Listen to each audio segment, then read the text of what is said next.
Hello, I'm Charles Brock, and I'm a Highland Woodworker. Let's see what we have in store for you today.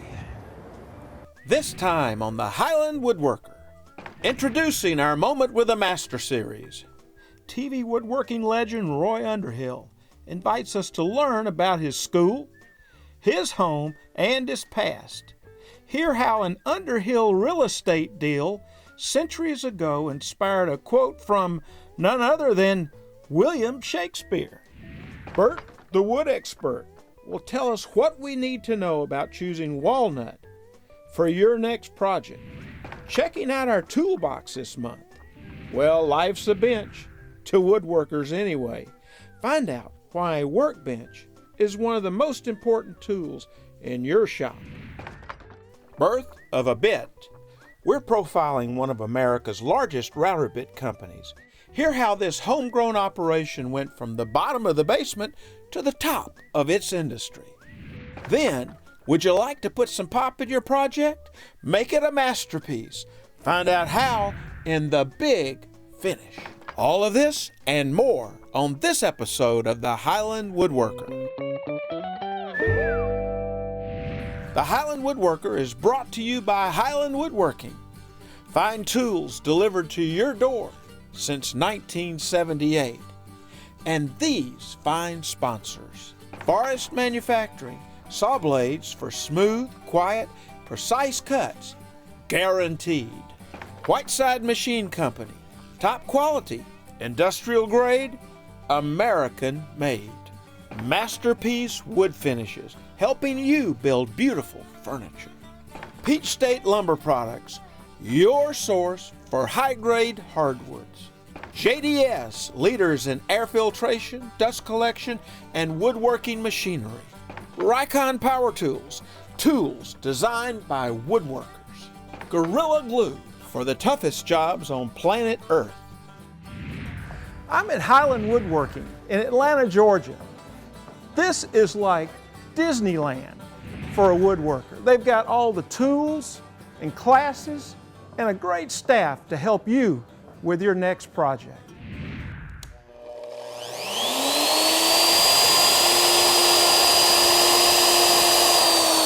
I'm using a Whiteside edge forming bit. I've always used Whiteside, and Fine Woodworking magazine has selected them twice as best overall and best value. Let's go to Whiteside Machine Company and find out how they make the great American router bit.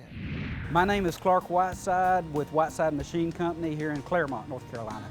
I guess when you talk about a homegrown business, this is a homegrown business in the truest sense of the word. This business originally started in 1970 in the basement of our home. My dad, Bill Whiteside, started the business as a one-man shop. It wasn't long before his brother joined the business, Mike Whiteside. I was 5 years old at the time.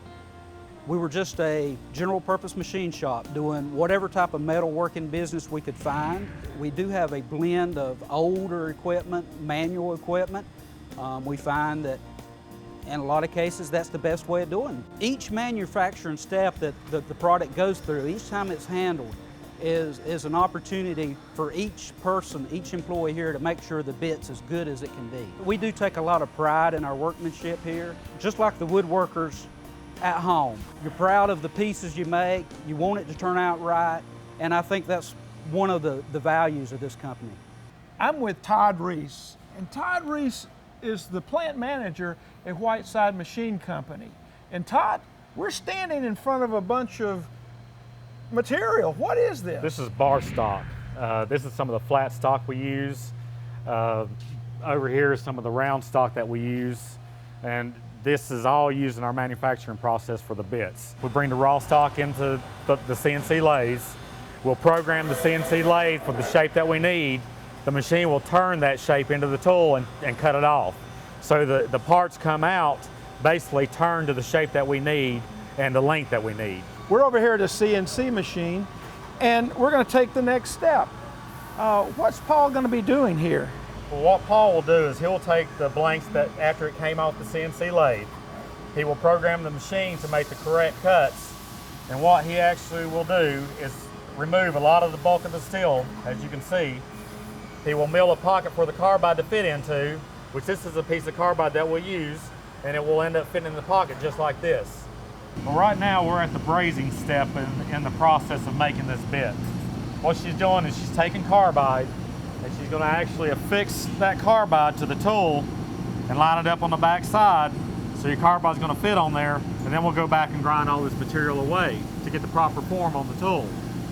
She heats the tool up to about 1200 degrees to get that solder to melt in there to bond the carbide to the steel.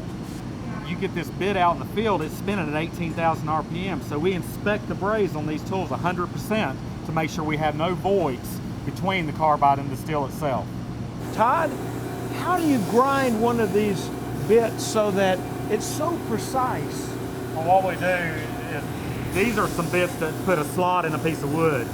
And what he'll do is these bits will come in after they've been ran on another machine, and he has to grind the back side of the carbide to get clearance on it so it will cut through the wood freely. And that's each grind that he's doing is on the back side of the head, on the shank side. And at the same time he's grinding, he's putting clearance on that carbide and getting a good sharp edge there. We've got one router bit here that's got a lot of carbide on it, and another router bit that looks like it's almost ready to start cutting. Yeah, what we're doing here is we're roughing the bulk of the carbide off and getting it within about 5 to 10 thousandths of finished size. What Jamie does is sets the machine up, he looks at the print, sees what it needs to be ran at, he'll run the tool over there, adjust the machine on size, and then he will gradually work that carbide off the tool. Now, you were telling me that all the straight tools come to this gentleman or one of several others. What we do at this station is we finish grinding tools. We'll take it after it went from the roughing process to where it was 5 to 10 thousandths oversized, and we will bring the tool to these machines, and they will finish grind the tool with a fine grit wheel so you get a good sharp cutting edge down to the proper size, which is plus or minus a few thousandths. So they are constantly measuring this tool to make sure it stays on size, because it is the final step in the process. Well, Todd, I enjoyed seeing how they were made. And you've given birth to the great American router bit right here in North Carolina. This is where they are shipped. Tell us about the shipping department. Well, in this room, the tools come in, they get dipped, which is right behind you, the dip pots. We heat the dip up to about 250 degrees to get a plastic coating on them. And as the orders come in from the office, the sander will go around and pull the tools out of the bin and put them in a small container and give them to BJ. BJ will box the tools up, and she makes sure all the tools are correct in the box. She's our second check. Now, after she checks the tools, the box will go over to Mary to the UPS machine, where we'll put all the correct postage on the box and the address and stuff like that. Well, with this great inventory, it looks like you always have the right router bit just in time for the woodworker's needs. We do. We try to ship 100% out of this room. When we do have a back order, we will focus on that back order 100% until we get it completed and that stock into this room so we can ship it as soon as possible. That's just great. I've enjoyed it so much. Well, Thank you appreciate so you. much for the tour. Thank you. The Whiteside router bit story is a great one. And you can get your Whiteside router bits at Highland Woodworking. They have a great selection. For more about Whiteside router bits, go to our website, thehighlandwoodworker.com. Woodworkers often ask me, what are the tools to buy when you start a brand new shop? Well, a table saw is very important, and a joiner will help, but a workbench is the center of a shop. Everything in the shop revolves around the workbench. Let me show you some ways that I use a workbench. I just place the parts for my project in a vise, shape them with a rasp, a spoke shave, or scrapers, or anything that you can shape them with. I like to clamp up stock for cutting, for marking out, for laying out a project. It's great for clamping odd shapes like this bowl blank. I love to check squareness at the bench. Let me show you some of the features you should consider when you select your new workbench. When the vise is closed, it should be at the same level as the top of the workbench. A tool well is a perfect place to put tools to keep them off the top of your busy bench. Every person in every project may require a different height bench. Well, with the Adjust-A-Bench, you can go up and you can go down. There is a workbench that's just right for you, your shop, and your projects. Whether it's a round dog bench or a square dog bench. Whether it's got a shoulder vise or no vise. You'll find the bench that's right for you at Highland Woodworking. I'm in the wood room at Highland Woodworking. I'm thinking about choosing walnut for my next project. Let's go talk to Bert, the wood expert at Peach State Lumber, and he'll tell me all I need to know about using this great wood.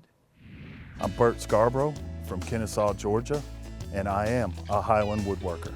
My father-in-law and mother-in-law, Perry and Betsy, they started this place, and I started working here, and I started, sweeping the floors and driving a forklift and working in the planer just as a summer job.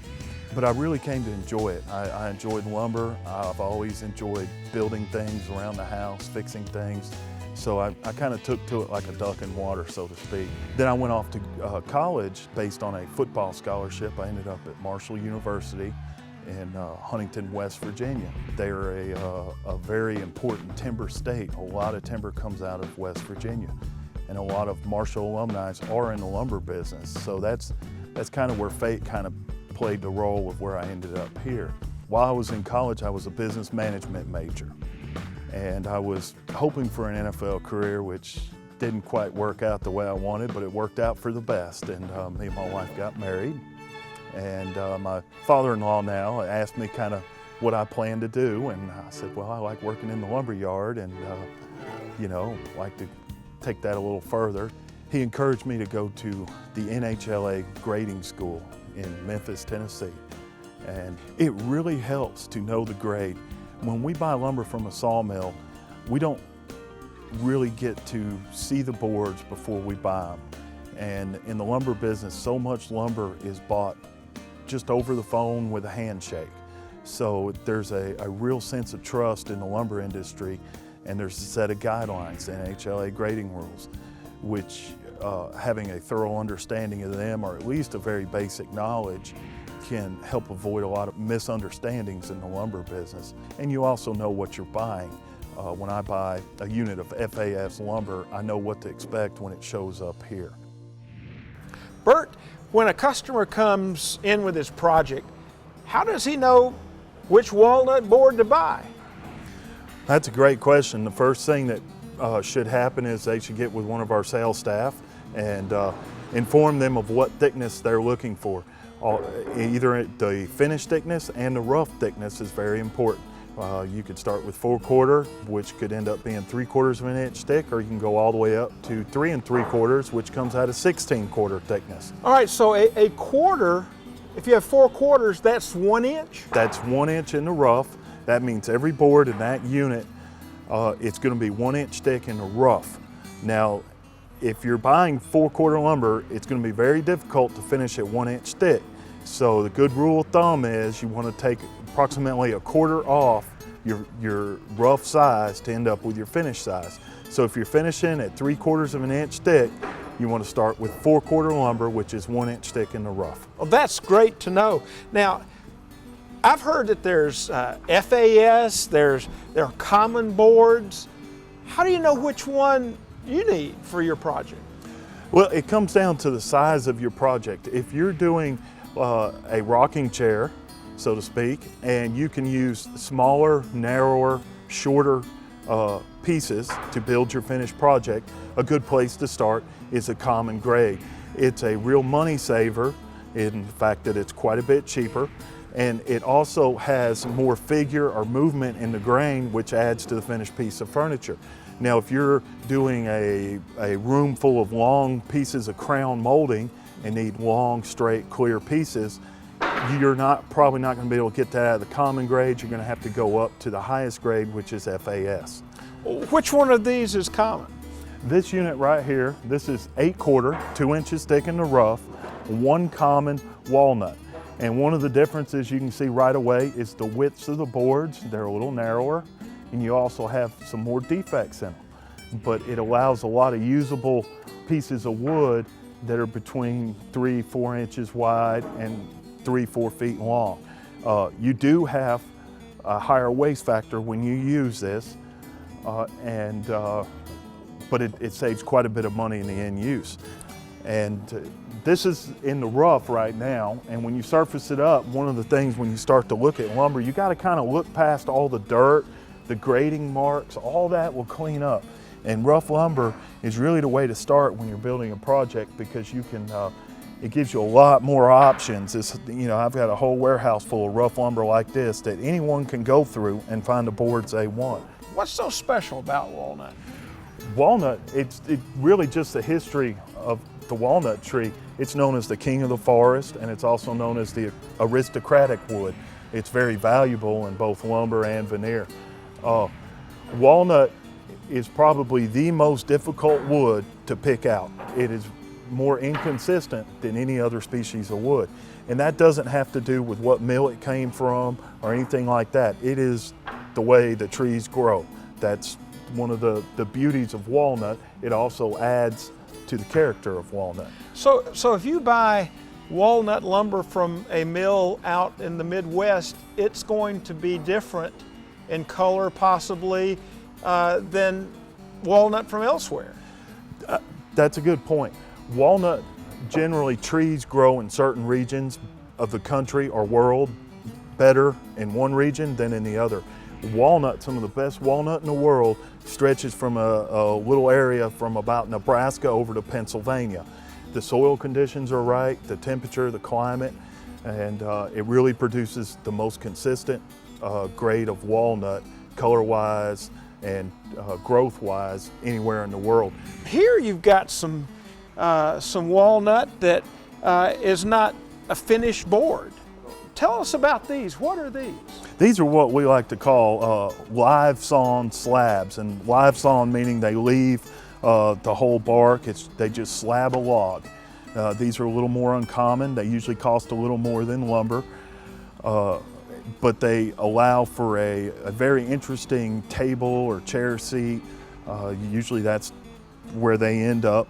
They're also unsteamed, where this is steamed. The unsteam allows more purple and red hues. It's a little more of a contrast than the steamed walnut, and they steam walnut to get rid of those natural purple and red hues that occur in the walnut. The unsteamed boards are very unique. They're harder to find. They have to come from smaller sawmills that generally specialize in them. To learn more about Peach State Lumber, go to our website at thehighlandwoodworker.com.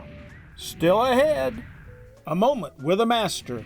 He has starred in his own television show for more than 30 years.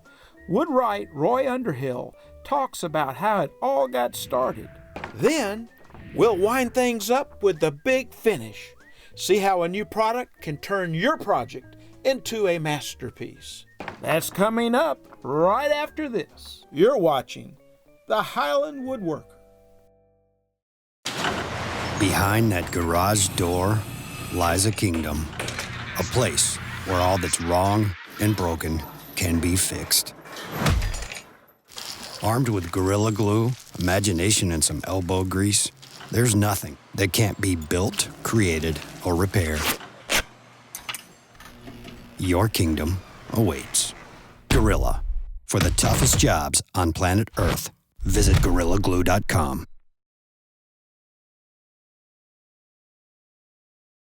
Rycon Power Tools.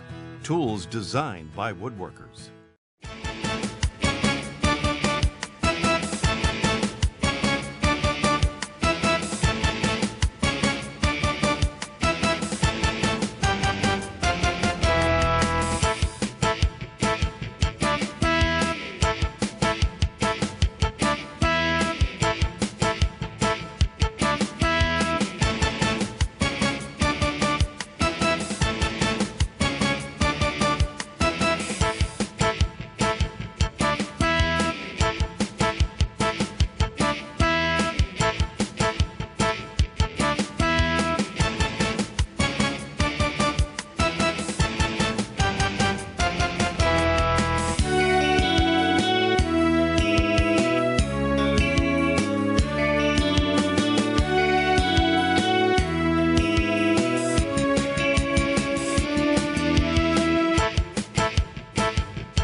Moment with a Master is presented by Forest Manufacturing. Saw blades for smooth, quiet, precise cuts, guaranteed. You're watching the Highland Woodworker.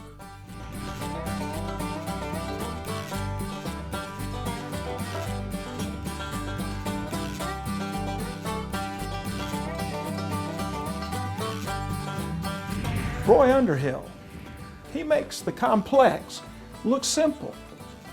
Roy opens up to the Highland Woodworker in our very first Moment with a Master. Pittsboro, North Carolina is a charming community 35 miles west of Raleigh, an historic town where the hustle and bustle of fast-paced city life has been replaced by a shake and a tap. In the heart of this small southern town sits a small workshop, a place of learning taught by one of the biggest names in woodworking today. How many pieces of wood have we got here?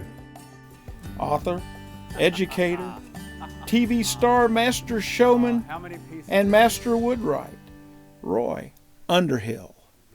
Was it? Is it? Yeah, that's the thing. That's what Roubaud says. Although it's movable, it's one and the same piece, en seule et même pièce. Now, I think you guys got the French translation there. Had you translate it back into the original French, as I asked? So, what? Joshua, would you do verse 3 of Roubaud, please, for us? You won't find power tools at this unique workshop.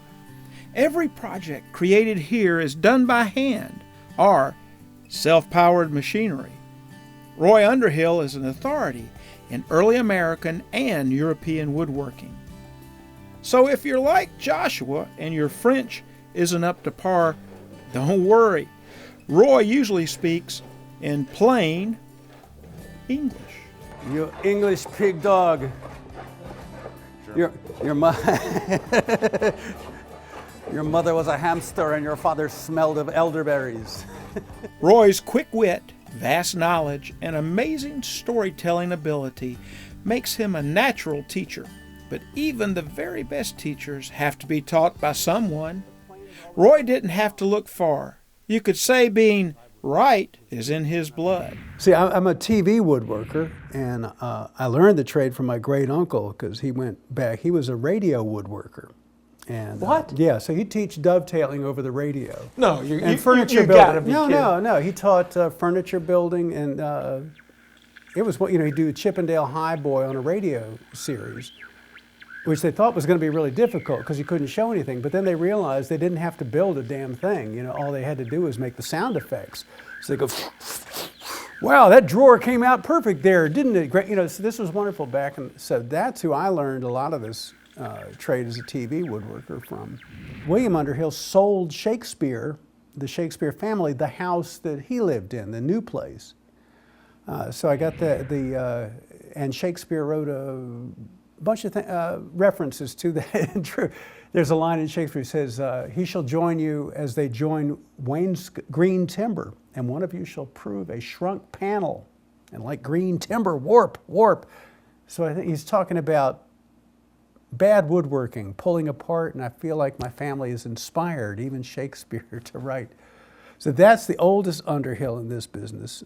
And then growing up in Washington, D.C., way up in the mountainous part, so I'm up in the hills in D.C., and my mama, I always take my axe to school and do what I could on the way home to bring back something interesting. And it was just constant recession. Never could get a job, and so I had to keep doing what I liked doing.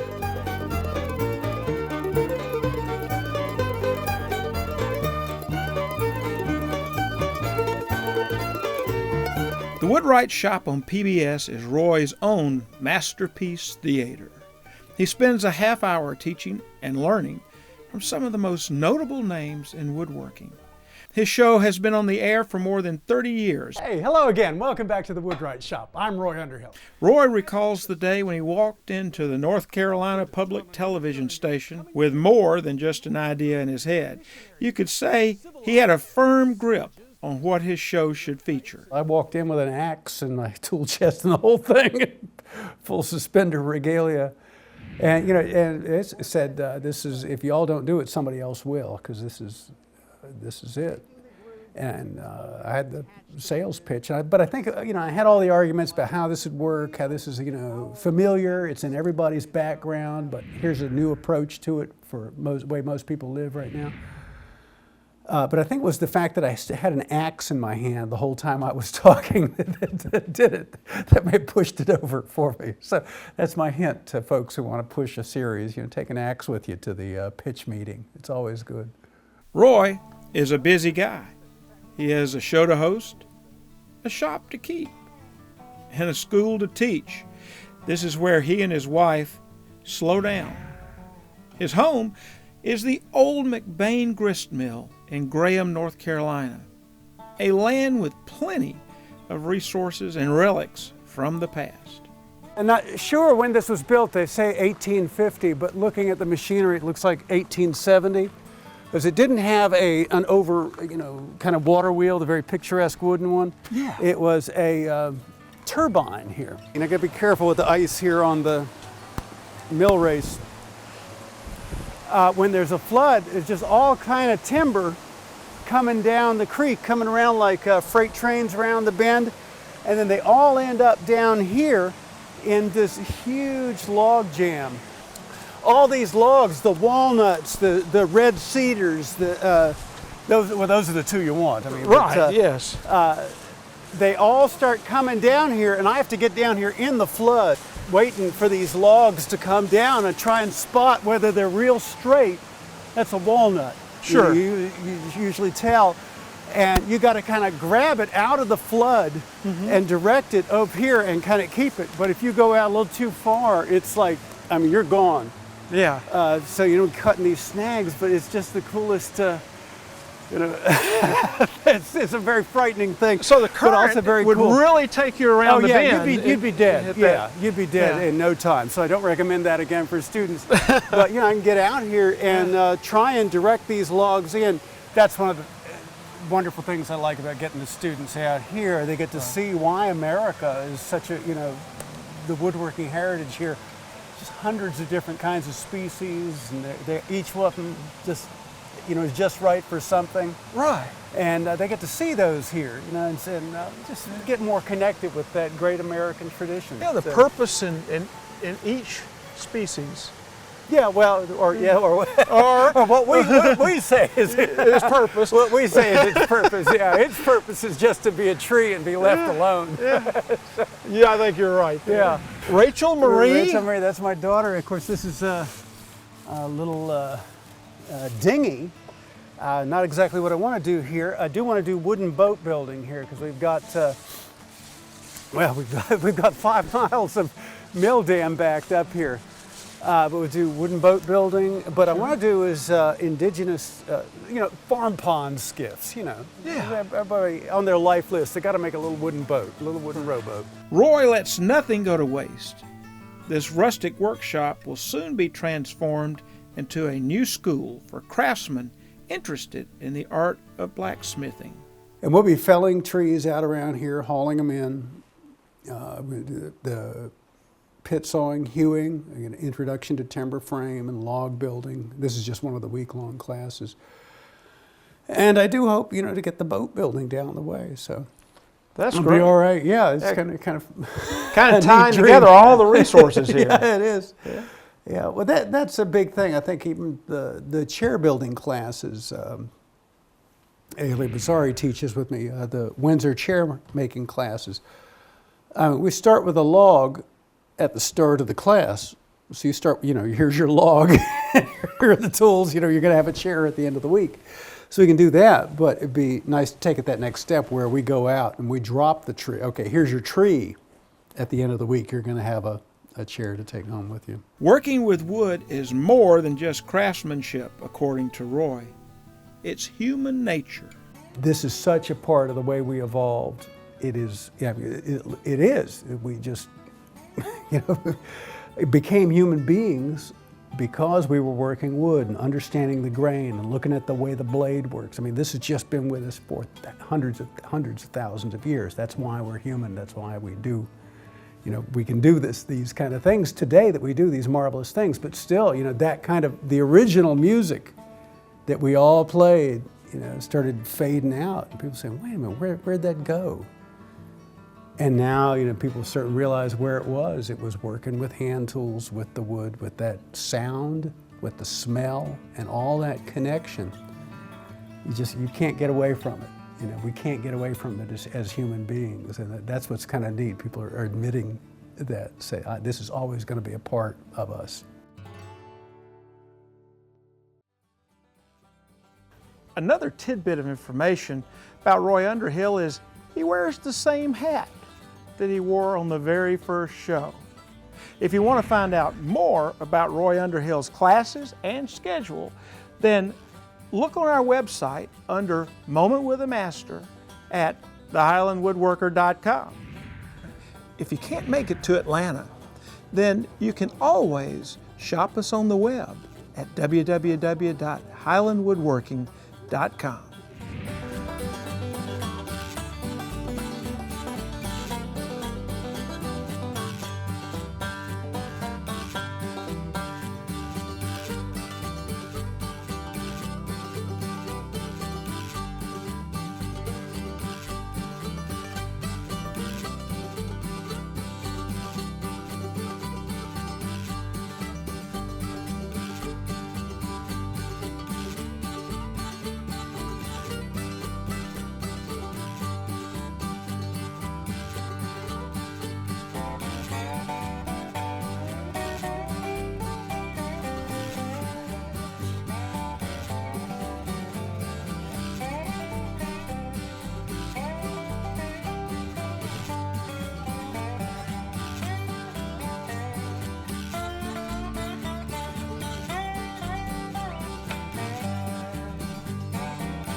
I'm standing here at Highland Woodworking's finishing department.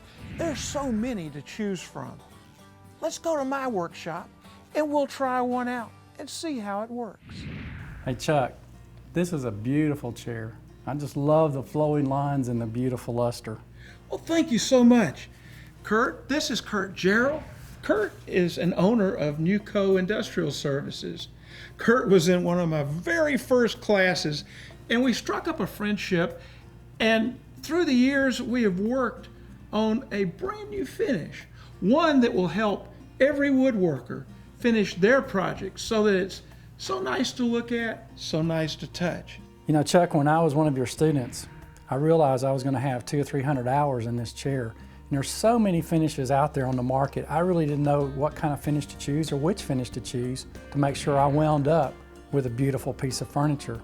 When you put all that work into it, you really want something that's almost foolproof, but is going to protect the furniture. Right. And be easily renewed when there's a scratch or whatever. So I love an oil and wax finish, of course, for everything except the tabletop. Right. And in this case, we've got a 3-step finish. It starts out with a base coat. I think it's some blended oils.